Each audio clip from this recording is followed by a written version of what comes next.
नमस्कार दोस्तों, मैं आनंद केवट आज फिर हाजिर हूँ इतिहास का एक नए अध्याय को लेकर। तो दोस्तों, यह कहानी है, यह एक बलिदान की एक गाथा है। यह मातृभूमि की रक्षा के लिए सर्वस्व समर्पण करने वाले वीरों की कहानी है। यह त्याग का महात्म्य है। यह महज 21 सूरवीर सिखों द्वारा हजारों इस्लामी आक्रांताओं से भारत भूमि को सुरक्षित रखने की कथा है। इसका नाम है सारागढ़ी का युद्ध। एक ऐसा युद्ध जिसे अंग्रेज़ों ने तो याद रखा, लेकिन अपने ही देशवासियों ने इसे भुला दिया। आज जब इतिहास से जुड़ी फिल्में बन रही हैं, समय आ गया है कि हम उन सिख जाबाजों की वीरता को फिर से याद करें। तो इससे दोस्तों, 12 सितंबर सन 1897 का दिन था। दुनिया के सबसे बड़े साम्राज्यों में से एक ब्रिटिश साम्राज्य ने भारतीय राज्यों की आपसी लड़ाई का फ़ायदा उठाकर देश को पहले ही परतंत्र बना लिया था। लेकिन उस दिन कुछ ऐसा हुआ जिसने शक्तिशाली ब्रिटिश को भी भारतीय जवानों की शौर्य गाथा गाने को मजबूर कर दिया। ब्रिटिश संसद की कार्रवाई चल रही थी, लेकिन उसे अचानक बीच में ही रोक दिया गया। सारे ब्रिटिश सांसदों ने खड़े होकर उन 21 सिखों को स्टैंडिंग ओवेशन दिया, जिन्होंने दुनिया के युद्ध इतिहास में सबसे पराक्रमी लास्ट स्टैंडिंग का उदाहरण पेश किया। तो दोस्तों, इस युद्ध की परिस्थिति को समझने के लिए उस क्षेत्र की भौगोलिक स्थिति समझनी पड़ेगी, क्योंकि उसका प्रासंगिक आज भी उतना ही है जितना उस समय था। अविभाजित भारत का उत्तर पश्चिमी प्रांत आज भी एक अशांत क्षेत्र है। पाकिस्तान में पल रहे आतंकवादी, अफगानिस्तान स्थित आतंकी संगठन तालिबान और कश्मीर में पाकिस्तान द्वारा चलाए जा रहे आतंकी अभियान के कारण यह इलाका आज भी रोज़ खूनी संघर्ष का गवाह बनता है। खैबर पख्तूनख्वा आज पाकिस्तान के 4 प्रांतों में से एक है, लेकिन तब यह अविभाजित भारत का हिस्सा हुआ करता था।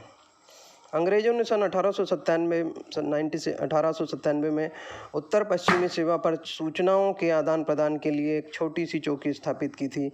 यह चौकी उस प्रांत में स्थित 2 किलों के बीच संचार का माध्यम थी। ये किले थे गुलिस्तान और लॉकहार्ट। यह संघर्ष उत्तर पश्चिम सीमा प्रांत के बंजर पहाड़ों में लड़ा गया था। एक तरफ थे मुट्ठीभर सिख, तो दूसरी तरफ उत्तर पश्चिमी भारत के हिंदुकुश पर्वत निवासी अफगानी जनजाति कबीले थे। इनकी संख्या हजारों में थी। ये कबीले सदियों से युद्धरत थे और खूनी भी। सारागढ़ी दोनों किलों में बीच में स्थित था। इन किलों को सिख इतिहास के सबसे पराक्रमी सफल योद्धाओं में से एक रणजीत सिंह द्वारा बनवाया गया था। इस क्षेत्र में अफरीदी और औरकजई जनजातियों के समूह ने ब्रिटिश साम्राज्य के विस्तार का विरोध शुरू कर दिया था।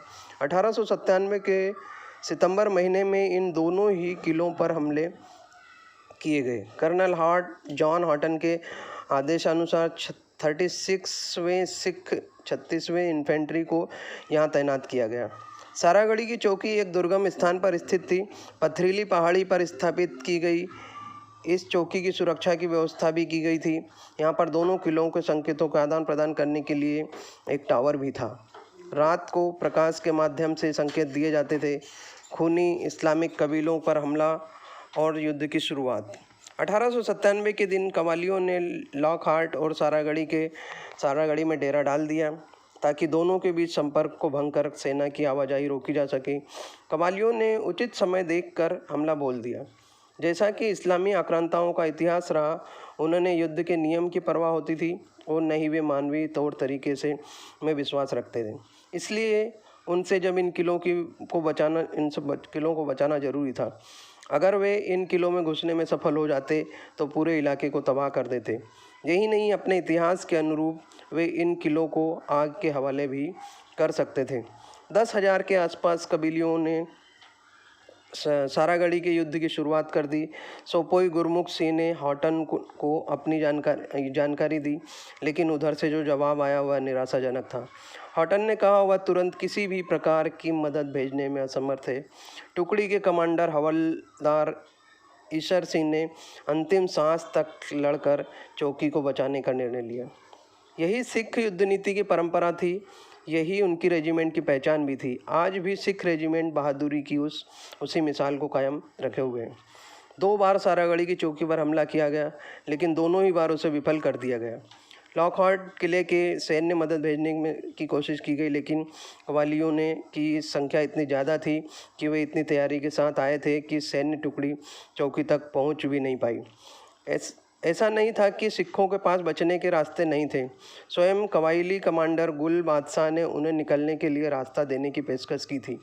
ईशर सिंह की कवालियों को आत्मसमर्पण कर कोहट चले जाने को कहा। उसने वचन दिया कि उनकी बात मानने के बाद वे सिखों को कोई हानि नहीं पहुंचाएंगे। लेकिन सिख पीछे हटने वालों में से न थे। ब्रिटिश भारतीय रेजिमेंट की उस टुकड़ी को 36 सिख के नाम से जाना जाता है। उन्हें बाद में 21वें सिख रेजिमेंट की 4थी बटालियन का नाम दिया गया।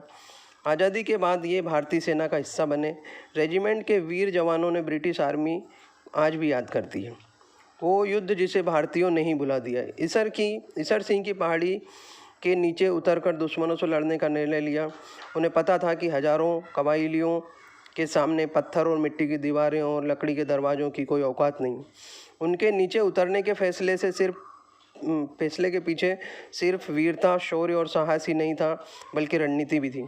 उन्हें पता था कि वो इस युद्ध को जीत नहीं पाएंगे। संख्या बल में मुट्ठी भर सिखों की जो योजना थी, किसी तरह इन दरिद्रों को रोका जाए।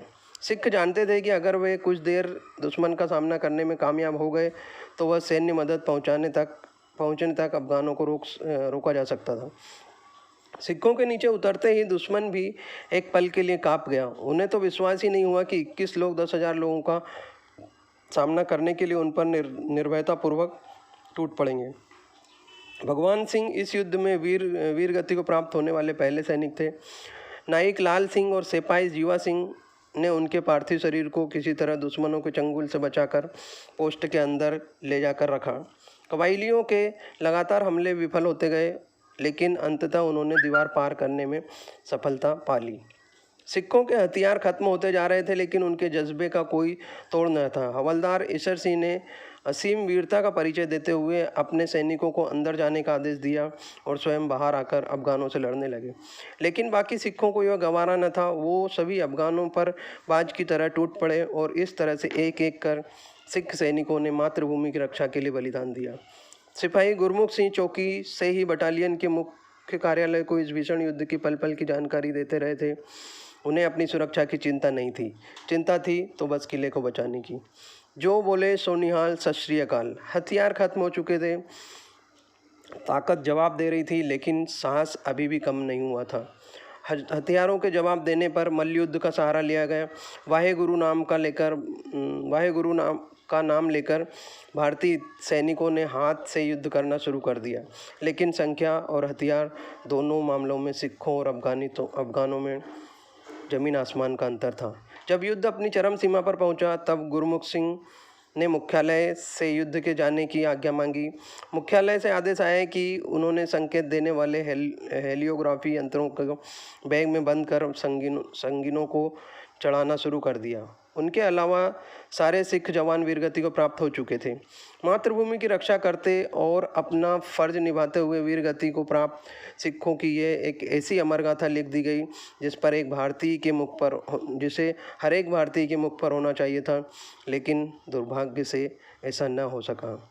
हाँ, तो हम युद्ध की बात कर रहे थे, सारागढ़ी के युद्ध का इतिहास, अंतिम क्षण, वो क्लाइमैक्स जो आप फिल्म में देखकर अभिभूत हो जाएंगे, जो दृश्य आपकी आंखों में आंसू ला देगा। जब अफगानों ने अपनी विजय का एहसास होना शुरू हो गया, तभी चौकी वाहेगुरु जी दा खालसा, वाहेगुरु जी दी फतेह के नारों से गूंज उठी। यह बुलंद आवाज़ गुरमुख की थी, मानो रणजीत सिंह स्वयं युद्ध में प्रकट हो गए हों। उसे ऊंचे टावर से हमला कर अकेले गुरमुख सिंह ने हजारों दुश्मनों को थर्रा दिया। देखते ही देखते उन्होंने 20 अफगानों को मार गिराया। गुरमुख के मारने से पूरे पोस्ट को जला दिया गया और चौकी को आग के हवाले कर दिया गया। उसी आग में समा गया उस युद्ध का अंतिम योद्धा। जरा याद करो कुर्बानी। ब्रिटेन ने भी इस युद्ध से जुड़े दस्तावेजों को सहेज कर रखा। सारे सैनिकों के मरणोपरांत इंडियन ऑर्डर ऑफ मेरिट में दिया गया। यह आज के परमवीर चक्र के बराबर था। यह सैन्य इतिहास की एक ऐसी घटना थी क्योंकि एक साथ इतने सैनिकों को ये सम्मान मिलने का और कोई अन्य उदाहरण भी नहीं था। इस युद्ध को फ्रांस के कई पाठ्य पुस्तकों में शामिल किया गया। मात्र 21 सिखों ने करीब 200 दुश्मनों को मार गिराया था, कईयों को घायल किया था। दुश्मन की इतनी भारी क्षति की उम्मीद सपने में भी नहीं थी। कुछ लोगों ने इस युद्ध को अंग्रेज़ों के लिए लड़ा गया युद्ध बताया, लेकिन यह बाह्य गुरु और देश का नाम लेकर लड़ रहे उन सिखों का अपमान होगा। उन्होंने देश की सुरक्षा करते हुए जान दी। सिख विरासत को बचाने के लिए अपना सर्वस्व न्यौछावर कर दिया। अगर वे सिर्फ ब्रिटिश के लिए लड़ रहे होते तो आत्मसमर्पण कर वे अपनी जान बचा सकते थे। 12 सितंबर को सारगढ़ी दिवस के रूप में मनाया जाता है। महारानी विक्टोरिया ने भी इन जवानों की प्रशंसा की। पंजाब के फिरोजपुर में जनता ने धन इकट्ठा कर वीरों की समाधियां बनवाई। इस कार्य के लिए महारानी विक्टोरिया ने भी धन उपलब्ध कराया था। वीरगति को प्राप्त होने वाले अधिकतर जवान फिरोजपुर के ही थे, इसलिए यहीं पर स्मारक बनाने का निर्णय लिया गया। इस युद्ध का प्रभाव इतना था कि चीन से लड़ाई के दौरान भी सिख बटालियन के कमांडर ने अपने संदेश में कहा था कि उन्हें सारागढ़ी का इतिहास दोहराना चाहिए। तो ये था दोस्तों सारागढ़ी के युद्ध का एक छोटा सा वाकया। तो ठीक दोस्तों, अगर आपको मेरा ये वीडियो पसंद आता है तो उसे शेयर करें और चैनल को सब्सक्राइब करें, और मिलते हैं नए वीडियो के साथ में। तब तक के लिए अलविदा चाहूँगा। गुड बाय, नमस्कार।